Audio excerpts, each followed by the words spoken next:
Durante un cuarto de siglo, hemos tejido con dedicación la transformación del austroecuatoriano, dejando una huella en la producción de energía limpia. En el Egaustro, celebramos 25 años de un esfuerzo en equipo, de proyectos visionarios y de un firme compromiso con el crecimiento económico de la región austral. Cada kilovatio que generamos no solo ha iluminado hogares, sino que también se ha entrelazado con el bienestar de las comunidades en nuestras zonas de influencia, con la preservación del medio ambiente y el desarrollo sostenible. El Egaustro, 25 años de energía para la vida.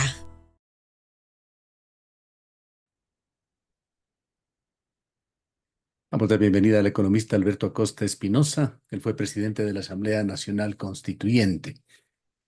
Economista Acosta, quisiéramos conocer su punto de vista sobre la reforma propuesta por el presidente Noboa al artículo 5 de la Constitución, que prohíbe el establecimiento de bases e instalaciones militares extranjeras en Ecuador. ¿Qué tan pertinente es esta propuesta del presidente de la República? ¿Qué es lo que se persigue?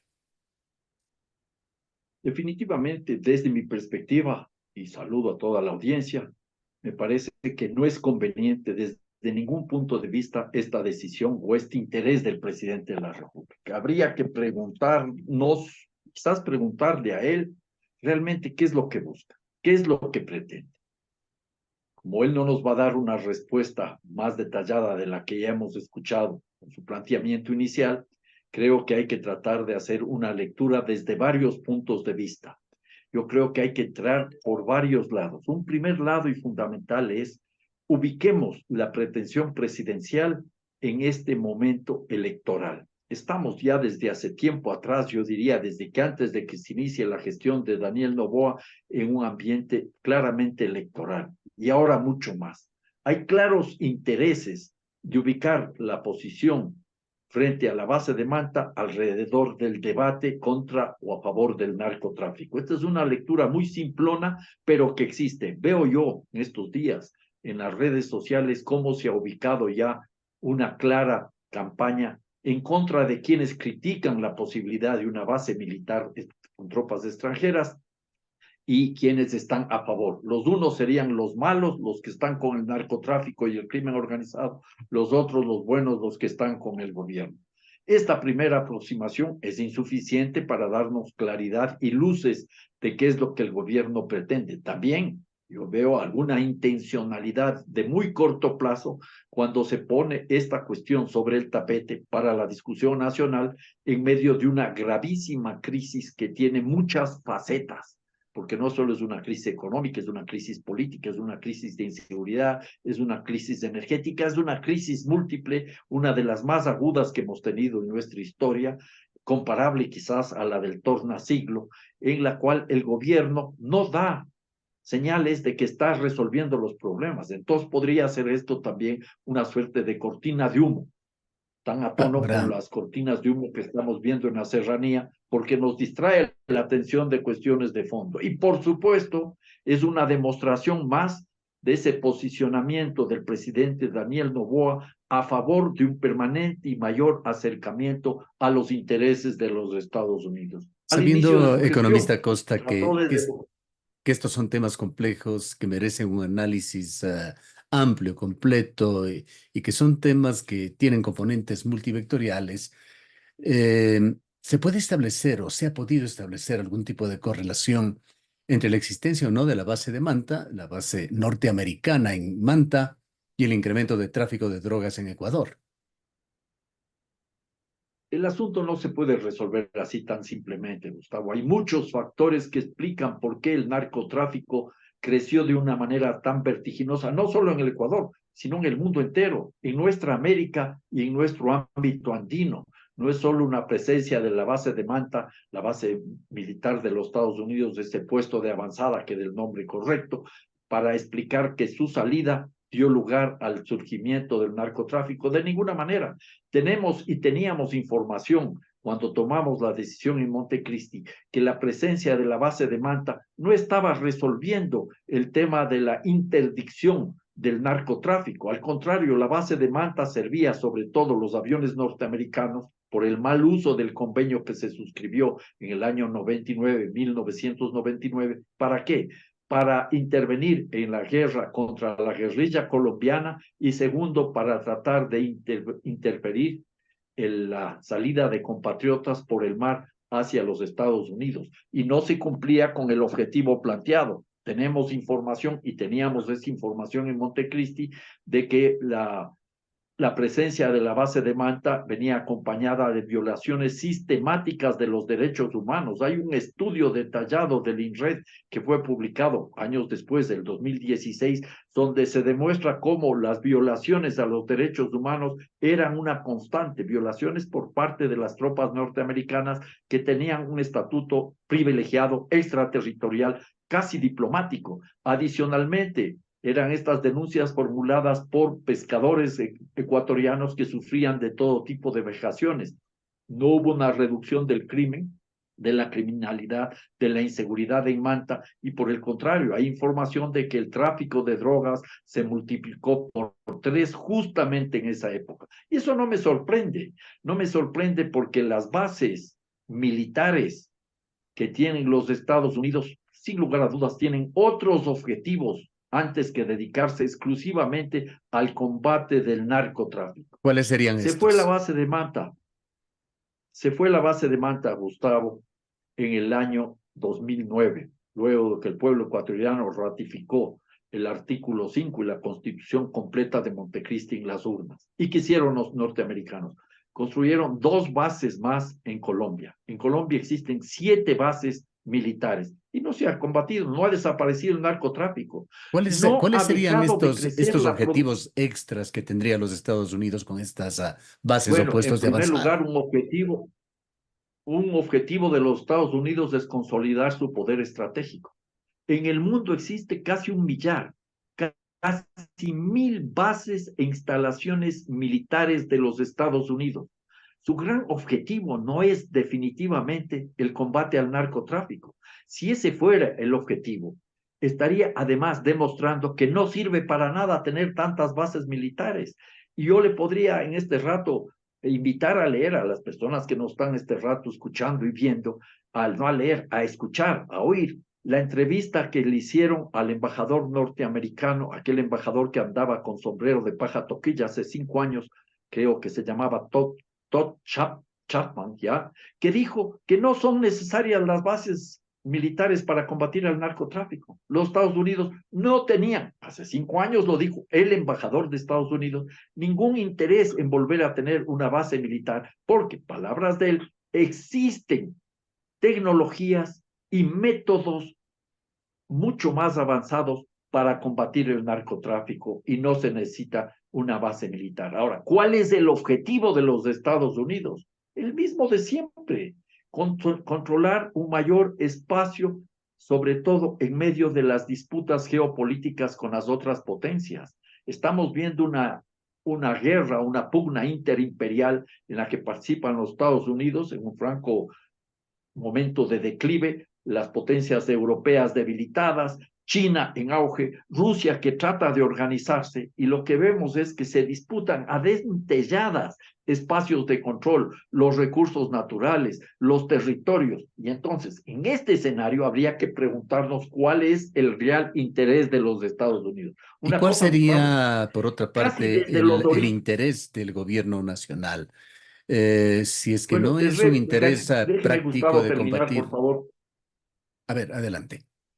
Y es el interés de los Estados Unidos, que se demostró ya en otras épocas, casi desde los orígenes de la República, es tener un control sobre las Islas Galápagos.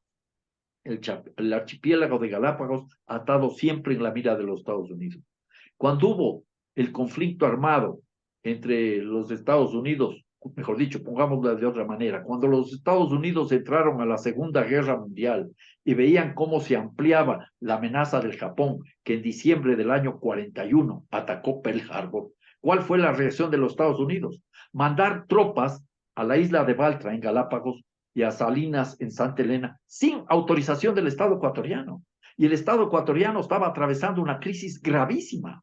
Gran parte de su territorio, sobre todo la provincia del Oro, estaba ocupada por tropas peruanas. En ese contexto, los Estados Unidos dieron a conocer públicamente cuál es su interés, no de apoyar al Ecuador para resolver su conflicto limítrofe con el Perú, que pudo haber sido una posición muy interesante. Veamos un arreglo que sea equitativo para las dos partes. No, los Estados Unidos se aprovecharon, es más, de esa situación de debilidad para consolidar una posición en las Islas Galápagos y en la costa ecuatoriana. Lo mismo sucede en el año 99, cuando a espaldas del pueblo ecuatoriano, a espaldas de la sociedad y de la misma institucionalidad legislativa, el Congreso Nacional, se establece la base de Manta en medio de una gravísima crisis económica y social que estaba atravesando el pueblo ecuatoriano. Y ahora los Estados Unidos, que encuentran una enorme sintonía con el gobierno del presidente Daniel Noboa, que estuvo muy cercano, está muy cercano, apoyando la posición de Israel, la posición de Ucrania y cosas por el estilo, encuentran entonces la oportunidad para impulsar este intento que tiene el gobierno ecuatoriano para apoyar, no para impulsar este Pero intento no se que puede tiene el entender gobierno también ecuatoriano y la abrió la puerta intención. a esta cuestión. Si me permite, economista Costa, sé que tenemos un desfase en el diálogo y dificulta esta conversación, pero quisiera preguntarle si no se puede entender también una intención del gobierno de utilizar esto como elemento, hay pesos y contrapesos en esto que se llama el conflicto armado interno de Ecuador. Sin lugar a dudas, el presidente Daniel Noboa abre la puerta para esta posibilidad con lo que él denominó un conflicto interno armado, que configura el libreto rector de la gestión del Daniel Noboa. El presidente Noboa construye un escenario bélico para enfrentar al crimen organizado y a las bandas delictivas. Yo estoy totalmente de acuerdo con que se enfrente al crimen organizado y a las mafias. Eso no es tema de discusión. El problema aquí de fondo es que el empeño gubernamental pasa sobre todo por la militarización de la sociedad como un eje que es aplaudido por amplios grupos de la sociedad y una sociedad que está desesperada, que está atemorizada, que está angustiada. Y en ese contexto se quiere permitir que las tropas norteamericanas establezcan una base en el país. Un dato adicional. Desde el año 2022, las tropas norteamericanas ya pueden circular libremente por el Ecuador. Hay un tratado que se firma en el gobierno de Guillermo Lazo, hay varios tratados que se firman en el gobierno de Guillermo Lazo y que el último fue ratificado por el presidente Daniel Noboa. Lo que se quiere es ahora dar un paso más. La pregunta que me hago es, si las bases militares norteamericanas, la de Manta, las de Colombia, las de Perú y miles o cientos de otras bases que tienen los Estados Unidos no han servido para combatir el narcotráfico, ¿cuál es el objetivo de fondo que tienen? Evidentemente, un control estratégico de un sitio como es las Galápagos, que cumple un espacio, que aborda un espacio que permite avisorar un espacio importantísimo en la disputa que sobre todo tienen en el Océano Pacífico con China. Ingresando, economista Costa, en otro tema Y coyuntural. terminemos esta idea, Gustavo, Sí, antes de si me permite, Gustavo, si me economista Costa, permites. porque tenemos muchas dificultades en la comunicación, si me permite, porque de otra manera se nos va a agotar el tiempo y no voy a preguntarle todo lo que quisiera, por lo menos tratar otro tema coyuntural, que es el de la crisis energética, e ingresando en esto y relacionándolo con lo otro, ¿cómo ve esa militarización de las centrales hidroeléctricas del país, incluso con una intervención o pretensión de intervención en el manejo de la central hidroeléctrica de Paute? Bueno, termino la idea anterior con una sola referencia. No nos olvidemos que China está construyendo en Shanghái un enorme puerto, gigantesco puerto, y eso también tiene que preocuparle a los Estados Unidos. Entremos en materia. ¿Qué tienen que hacer las Fuerzas Armadas en las centrales hidroeléctricas? Tienen el control de la lluvia, tienen el control de la tecnología.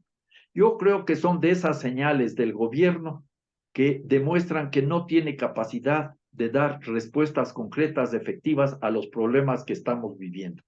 Al contrario, son señales confusas las del gobierno. ¿O será que quiere volvernos a recordar que hubo una suerte de sabotaje cuando tuvimos los primeros problemas de racionamiento ya en plena gestión de Daniel Noboa? Recordarán ustedes que se dijo que se había vaciado el agua de Masar de una forma irresponsable, algo que técnicamente no es posible. Yo creo que son de esas señales propias de un gobierno que no da pie con bola, Han sobre todo y habido particularmente en frecuentes la cuestión eléctrica. referencias a supuestos sabotajes. Pero no se ha comprobado nada. Recordemos lo que pasó en los supuestos sabotajes. Repito lo dicho, Gustavo. Ya en Mazar se dijo que se había vaciado Mazar y que se habían quedado sin agua por esa razón, algo que es imposible. Incluso se destituyó a la ministra de Energía, ya no me acuerdo el nombre, y se le acusó de ser parte de los saboteadores. Esto demuestra a todas luces y se ratifica en la actualidad que no hay preparación, al menos en el tema energético. El ministro de Gobierno, ¿qué dijo la semana pasada?